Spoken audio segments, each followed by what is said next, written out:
Absolutely. The Lord be with you. And also with you. Let us pray. Almighty God, as we gather tonight for this meeting, we ask you to be in our midst.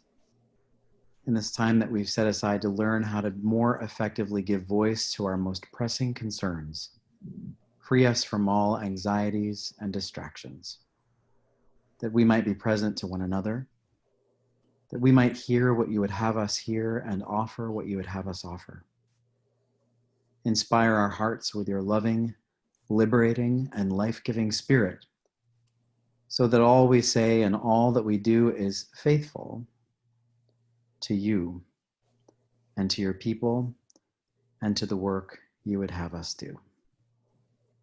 These things we pray in the name of Christ. Amen. Amen. Amen. Thank you, Calvin. And So Ben, you are one of the luckiest people on the planet to have direct access to two of the most seasoned resolution writers, resolution debaters, resolution strategists in the Episcopal Church. How's that for setting the bar pretty high? Make them work. Yes, yes. Marge, would you introduce yourself to Ben, please? I'm Marge Kilkelly. I am a member of Christ Church in Gardner. I live in Dresden. I served in the legislature for 16 years and absolutely love politics and governance. And I love it, especially when I can mix that with my passion for faith. And that's what excites me about this workshop and the work that we do. That's me. And I think you might have been in the audience last year for the Steve Lane Farewell Lecture Series at USM. If you would no doubt remember Marge's extraordinary passion and strategic insights about this whole process. She had the room in the palm of her hands. it was truly excellent. It was excellent. Calvin, do you know Ben? We do know one another. I'm not sure if you remember me, Ben, but we've met on a couple of occasions. Maybe at the Common Ground Fair. We have seen one another at the Common Ground Fair. It's true. Yes. Which I'm sad that we probably will not be experiencing this year. But my name is Calvin, and I am a priest in the Diocese of Maine, and I'm not currently serving a congregation. I'm serving my family as I raise little ones, and several of whom have some special needs that require some extra attention. But I have participated in diocesan convention and general convention a number of times, and have had the privilege of being able to craft resolutions and help steward resolutions, and it's something that I have enjoyed for many years. So I'm grateful to have this opportunity. That's where Calvin and I met, was at General Convention when we were part of the deputation. It is, and in fact, Marge and I were joking as we were preparing for tonight that those who participate in this may find that we are completing one another's sentences. We've spent so much time together working on this sort of thing. So beware. And we're truly, truly blessed that the both of you are giving up your time to share with the rest of the deputation and with the full delegation for that matter. Thank you both so very much. Thank you. Absolutely. So one of the things we wanted to lay out here are the expectations that we believe participants have. We think it's important to learn about the structure and governance of the Episcopal Church, learn how to write an effective convention resolution.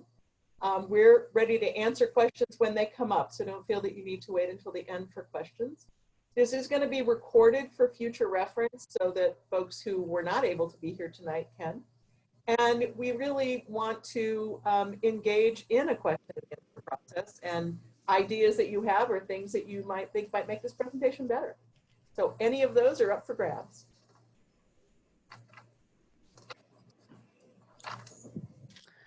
So we're going to begin tonight's presentation by spending some time talking about the polity of the Episcopal Church, the governance and structure of the Episcopal Church.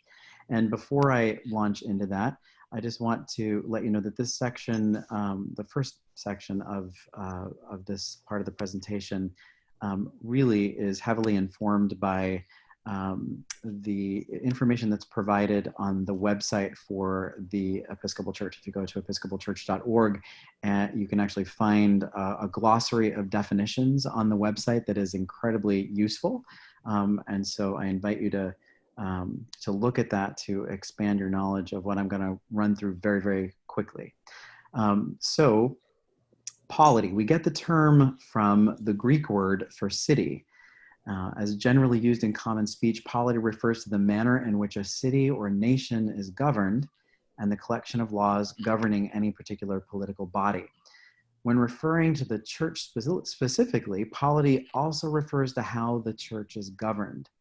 The famous Anglican theologian Richard Hooker, who advocated for the Anglican Church against both Roman Catholicism and Puritanism, wrote Laws of Ecclesiastical Polity in 1594. Denominations within the church tradition, the Christian tradition, structure their polity in different ways. And the word episcopal comes from the Greek word episkopos, which means bishop. Episcopal polity, therefore, describes a church in which a primary source of authority is the College of Bishops. In Anglican churches, churches that originated from the Church of England, bishops share power with clergy and laity under a constitution. How this power is shared is defined by each province's unique constitution. So I'm going to talk a little bit about constitutions and canons in the Episcopal Church. The Constitution of the Episcopal Church, first adopted in 1789, contains regulations for the election and jurisdiction of bishops, standing committees, the formation of new jurisdictions, the establishment of provinces, ordinations, ecclesiastical courts, the Book of Common Prayer, and the General Convention, which is our primary source of authority, and I'll say more about that in a minute. Before I talk about the General Convention, let me say a brief word about canons. This word canon is derived from the Greek word canon, which means a measuring rod or rule. It has several different meanings in the Church. It can be used to describe the list of inspired books recognized by the Church to constitute the Holy Scriptures. It can be used as an ecclesiastical title. It can be used to describe fixed portions of the liturgy or certain musical forms. For our purposes, canon is also used to describe the written rules that provide a code of laws for the governance of the Church. When our highest ecclesiastical authority, the General Convention, is considering any particular piece of legislation, it must do so within the guidelines established in our constitutions and canons. The General Convention. The General Convention is the legislative body of the Episcopal Church. It's a bicameral body, meaning it consists of two houses. The House of Bishop includes all active and retired bishops, and the House of Deputies includes 4 laypersons and 4 clergy from each diocese, each area mission, and the Convocation of American Churches in Europe. The convention meets every 3 years. The houses meet and act separately, and both must concur to adopt legislation. The General Convention alone has authority to amend the Book of Common Prayer and the Church's Constitution, to amend the canons of the Church, and to determine the program and budget of the General Convention, including the missionary, educational, and social programs it authorizes. The General Convention elects 20 of the 40 members of the Executive Council, which administers policy and program between the triennial meetings of the General Convention. So that is a brief and down and dirty explanation of the structure and governance of the Episcopal Church.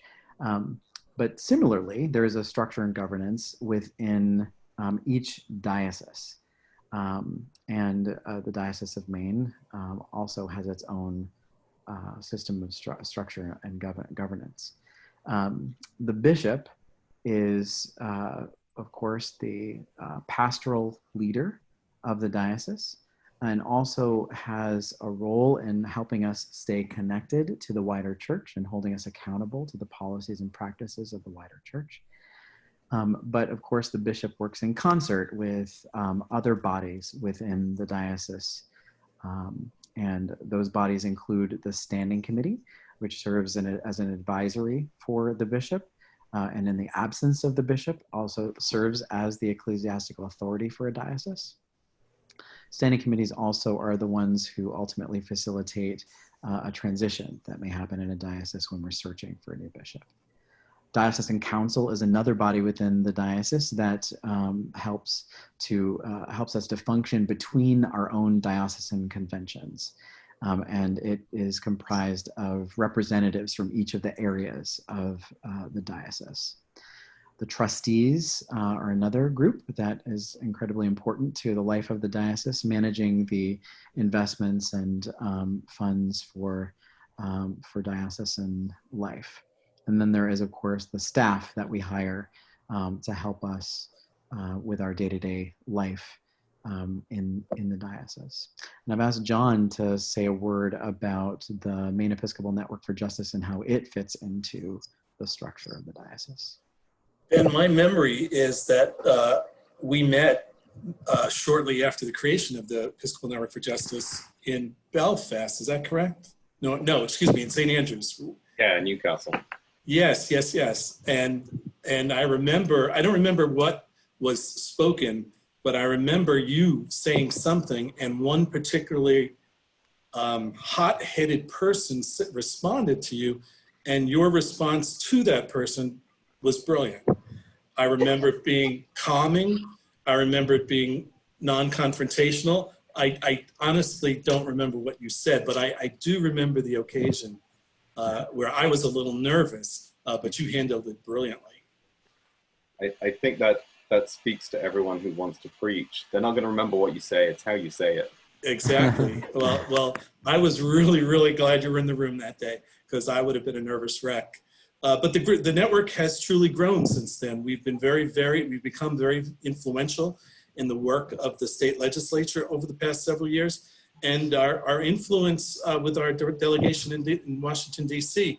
has also grown, not only because we have an Episcopalian in Senator King, but we have such direct access to our members of Congress.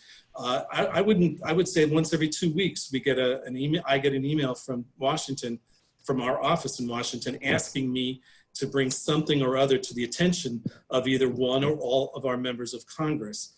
So it's really quite rewarding that we have that kind of relationship, and that's certainly unique. Maybe it's not unique in all 50 states, but when we go down to Washington and lobby with our colleagues from other states, they're usually in awe of the access that we have with our delegation. And to then learn that the governor calls certain Episcopalians by their first name in Maine, it's just kind of cool. Does it get us everything we want when we want it? Not necessarily, and sometimes not by a long shot. But the relationships we've built over these past 5 years is starting to pay some significant dividends for the people in the diocese who choose to advocate either in person, although that didn't happen so much since March, but when we're doing our letter writing campaigns or our phone calls or our emails, the Maine Episcopal Network for Justice is well regarded. And just like any great organization, when you're at the height of your power, what are we going to do? We're going to change our name. we are going to shift the name to the Maine Episcopal Public Policy Network early next fall to be in alignment with not only our national partners, the Episcopal Public Policy Network, but more and more states are following Maine's lead in creating their own social justice networks, and they're picking up on that name too. So we want to fall in line, even though we were one of the first. Excellent. Ben, why don't you update Marge and Calvin on where you are in your life in the diocese right now? I apologize up to you in the beginning, but I know you have a story to tell. Yeah, I'm just finishing up. This coming Sunday is my last Sunday working for St. Andrews as the Director of Christian Formation. I've been there for 7 years now in that role, and I'm finishing up because I start seminary next Monday. So I finish one job and the next day start seminary. So I'm in the discernment process for ordination to priesthood, and yeah, I'm excited to be making this next step. So yeah, We're excited for you. Yeah. What seminary will you be going to then? Bexley Seabury. Oh, what a coincidence. I'm not actually going there ever because of COVID. Yeah. It's interesting. My cohort that I'm studying with includes people from Georgia, Virginia, folks out west. Like, it's going to be a diverse group of people from all over the country, not just folks who are physically there in Chicago. So that's going to be interesting. Well, you'll have all of our support and our prayers on your new journey. And I just smirk because of Bexley's. Say the full name again. Bexley Seabury. Seabury. They've reached out to ask me to consult on the creation of an advocacy course as part of their social justice curriculum. So you might see me again. Mm-hmm. Yeah. So Marge, I think you're going to talk about the basics. I am. I'm a policy wonk, and I also just love process, because I really firmly believe that a product can only be as good as the process that created it. And one of the things that is important about how we do our business in the church is that we use resolution. And those resolutions are the way that we communicate what it is we want to be done. We are able to share the information and hopefully get people to support it. So we have two kinds of resolutions. We have general resolutions, which are just procedural kinds of things, and then the fun, which are the mission resolutions, which are around ministry and policy. Resolutions can be developed by anyone, but they have to be presented by a delegate. And it is always better to have more than one sponsor of a resolution. And we'll go into more of that later. So what does it mean for a resolution to be in good order? It's been reviewed by the resolutions committee and possibly the chancellor of the diocese to make sure that it in fact fits into our body of law, that it can be codified, and that it's a reasonable thing to put in there. If there are budgetary implications, you certainly want to have that addressed in the resolution. And if you're referencing any other information, you want to make sure that that's available for delegates, because you can't expect people to endorse something that they haven't read. So about 3 o'clock this morning, as I was thinking about this presentation, it occurred to me that one of the things about resolutions and amendments and floor amendments and all these other things is that those are a lot of words that tend to sort of put people off. It's like, how could I possibly write a resolution? And then I started thinking about it, and it really is just the way we do our work. So I started thinking, well, what if you walked into your house and said to your spouse or your partner, we're going to get a new roof on the house. It's going to be a metal roof. The Acme Roofing Company is going to do it. They're going to be here in a couple of days, and that's it. Chances are that person would say, well, why? What's going on? If you want to get agreement from someone, you have to provide them a certain amount of information. So what's going to be done? The roof needs to be done. Who's going to do it? The Acme Roof Company. Well, how are we going to pay for that? What are the resources? Well, we'll take some money out of savings and we'll charge a bit of it. How? Well, you know, they're going to be here just in a few days, so we're going to get ready. By when? Well, I think it should be done by spring. And we'll just watch it and make sure. Well, why are we doing this? Well, there's a leak in the roof. And if we leave the leak keeping there, we're going to have more damage. So then you get into the part of, well, let's start passing this back and forth. I like architectural shingles better than I like a metal roof. So can we talk about that? I think, you know, if there's a leak, we should get it done really quickly, not wait until spring.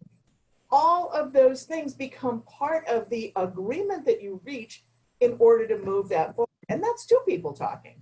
So picture that for dozens of people, picture that for hundreds of people, and it becomes even more complicated. But the process is still the same. You need to make sure that the people that you're talking to, that you're asking for support from, understand what it is you're trying to do and why you're trying to do it. Next.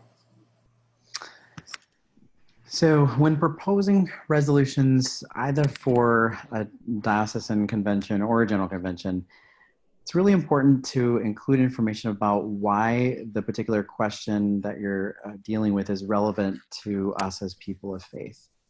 Sometimes this can be done within the body of the resolution itself, or sometimes it can happen in the explanation that follows the resolution.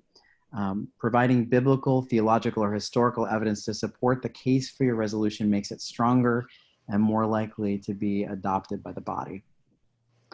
In the Episcopal Church, we believe that every baptized person is a theologian. We each have the capacity to search and interpret the scriptures, our baptismal covenant, and our historical church documents to find the evidence we need when we're seeking to support a resolution that we may propose. However, you may also want to speak with clergy or diocesan leaders who've done this previously, or review the digital archive of the Episcopal Church or the virtual binder from the most recent General Convention, which have lots and lots of examples of previously approved legislation. And you've probably heard us talk about this resolution in the past. 3 years ago, the Diocese of Maine initiated a resolution dealing with the opioid crisis in our diocese. But the more we researched it, the more we thought that this could apply to any diocese.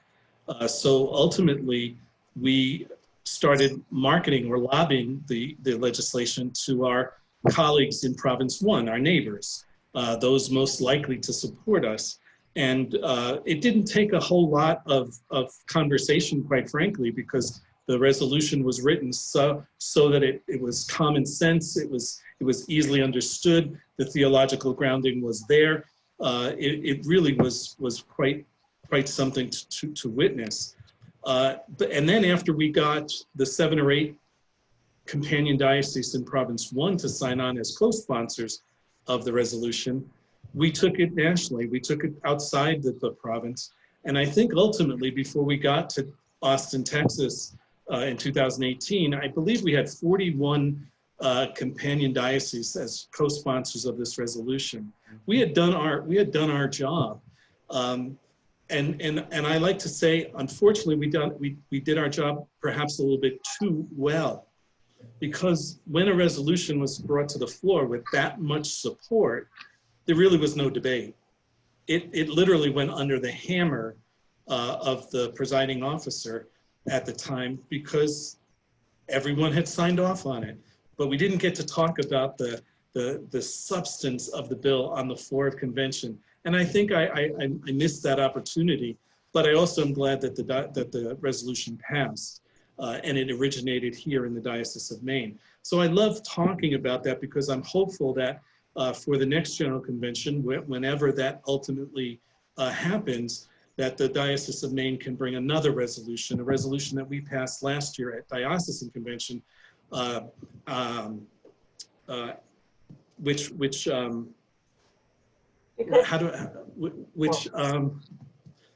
made possession of drugs not a crime. We took that language and we flipped it upside down, where possession, not distribution, nothing to do with intent to sell, but possession of a personal quantity of drugs is no longer, we are lobbying for it to no longer be legal in the state of Maine, because the diocese said we could last October. Does that make sense? Yeah. It's just an example of where a small idea can really explode and have implications to the wider church. And like I said, that it happened here in Maine just makes me smile. John, I'm really glad that you raised the situation of having a resolution so well crafted and so well supported beforehand that it ended up on the consent calendar and was rapidly approved, and that we missed out on having debate on the floor. I think that sometimes people get discouraged when there are lengthy debates about a resolution that you might propose to either diocesan convention or general convention, when in fact sometimes the debate is as valuable as the resulting resolution might be. Engaging the body in a conversation about something of great importance is valuable. And I think we saw this at the last diocesan convention, when out of when we did this presentation a year ago, there were a couple of groups that tackled a resolution related to gun violence, and it ended up that these couple of groups that came together, they proposed separate resolutions, and then we were invited to actually consider the possibility of recrafting our resolutions by working together and present one resolution to the body, and it generated a significant amount of conversation at diocesan convention that I think was incredibly valuable to that body. And so thank you, John, for raising that particular issue, that not having debate is not necessarily something to celebrate. That the debate is. And just to add something to that, debate also becomes part of the record and part of your history. So 20 years down the road, when somebody's looking at it and they go, oh, well, that must have been easy because there it is. Without having that debate, without having that understanding of maybe some of the difficulties that it took to get to that point or the reasons for doing it, I think really sort of erodes the history of the organization. And Calvin, you might appreciate last month, the Episcopal Peace Fellowship Maine had at their monthly meeting that this very subject came up, and our friend Ed McCarthy gave so much credit to you and the process that made something good so much better. I'm glad that it was memorable. I'm very, very glad indeed. It's very kind. It really was a community effort. And you can imagine, Marge and Calvin and Ben, the conversation that we're having behind the scenes now on how we have a robust resolution process at a virtual convention. Bishop Brown is determined that anybody who wants to submit a resolution, as long as it fits within the guidelines of resolution, gets a chance to be heard. And we're going to starting the Tuesday after Labor Day, we're going to start using those weekly town halls to start introducing resolutions and having our debate as part of our Tuesday conversations. In a structured format. It's not going to be an open forum necessarily, but one by one, we're going to make sure that we have the time before convention to bring the issue to the delegations. Great idea. So one of the things about resolutions is that, my ideas generally come at 3 o'clock in the morning, as I've shared. And the very best idea that you have ever had, the thing that nobody could possibly object to, well, it will generate objections. And it's really important to understand that going in so you don't get just completely, totally discouraged at the beginning. So what's important and going, the absolute example that John and Calvin have talked about is exactly what we're talking about here. Identify the people that would support what you're trying to do and the people who oppose it, but do that while you're drafting it. You don't want to go in and say the people are coming tomorrow to put the metal roof on the house, because that's going to generate some tension and not some support. And so this is exactly the same thing. Try to understand the objections. Many of those objections might in fact be perfecting language that make your resolution go from being a good resolution to a great resolution. Incorporate the changes as you can. And that means that there are going to be some things that are offered that are going to undermine what you're actually trying to do in a way that it's not acceptable. But explain that to someone. Look, I understand your idea, but this is what I'm trying to do, and I don't see how that's going to help. And I really can't do that, but maybe I can help you work on something else. Be prepared to respond to the objections and the suggestions you can't use in that way. And then be really open about thanking people who've helped you put it together, whether it means they come on as co-sponsors or maybe even on the floor to say, these 7 people really helped me do this, and this is really important. And you could even, I mean, on the floor, you could even thank people who aren't delegates, but just to give people the kind of you know, call it acknowledgement that they really deserve. So I said earlier, I'm a process person. So one of the things I have is a collection of parliamentary practice books that most people probably don't have. But one of the things that's interesting, when Jefferson was observing Adams as the vice president actually presided over the Senate at that time, he felt that it wasn't terribly organized, and that things were just kind of willy-nilly and decisions were made at the drop of a hat, and there really wasn't anything logical about it. And Jefferson, being a very orderly kind of person, said, we need a manual. And when it comes to debate and floor debate, these two pieces I just absolutely love. No one is to speak impertinently or beside the question, superfluously or tediously. The consequences of a measure may be reprobated in strong terms, but to arraign the motives of those who propose or advocate it is a personality and against order. In other words, facts, just the facts, clearly and concisely. And frankly, if we were applying this a lot more today, we probably would be in a much better situation. So. How many times has poor Mr. Jefferson turned in his grave? Yeah. So when you get your resolution and you've worked through and you've got co-sponsors and there are several parishes that are supporting it, and you take it to the floor, you may be shocked to find out that there are still people who may not think that what you've done is exactly perfect. And so they are going to try to move resolution, draft amendments on the floor that can make, change, delete, or make a minor change to what you're doing. The amendment process can strengthen consensus in the resolution. It can also destroy a resolution.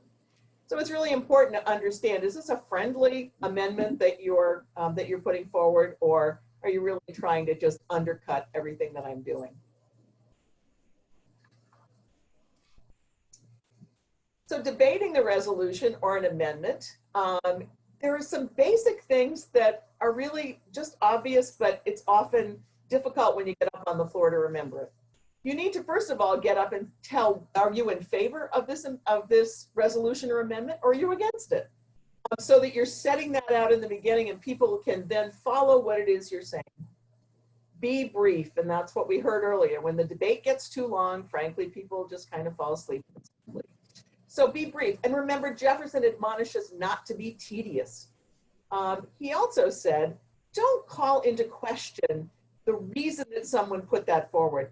That's not what's here. What's here is, this is what the action is, and I either oppose it or I support it. But the person who presented it has as much right to present it as I have to debate for or against it. Coordinate others to speak in support of your position, so that there are several people that are ready to, again, speak briefly, but several of them.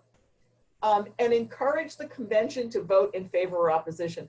It's always interesting when someone gets up, they haven't clearly stated whether they're for or against something. They do this wonderful comments and then sit down, you're like, were they in favor of that or not? You don't ask for it, you aren't gonna get it. So, you need to say, I urge you to vote in favor, I urge you to vote against.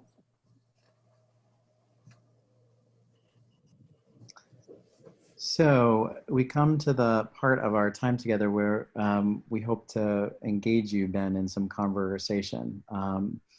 And so we invite you to think about one area of concern or a problem or an issue that is important to you. And perhaps sounds like you probably already have something in mind since you're thinking about writing a resolution. And then to also think about who a potential allied partner might be in helping you craft or co-sponsor a resolution that you think you might propose to diocesan convention. And then, so we'll spend some time talking about those things, and also just want to let you know that if you do indeed want to craft a resolution for convention, that you're welcome to send drafts of that resolution to John by September 1st. and he will help sort of advise you and offer you feedback about your resolution to, craft it in a way that will make it more presentable to the committee that will be determining whether it will go forward to convention, and also, to the diocesan convention itself. And then the actual deadline for submitting a final crafted resolution is September 8th.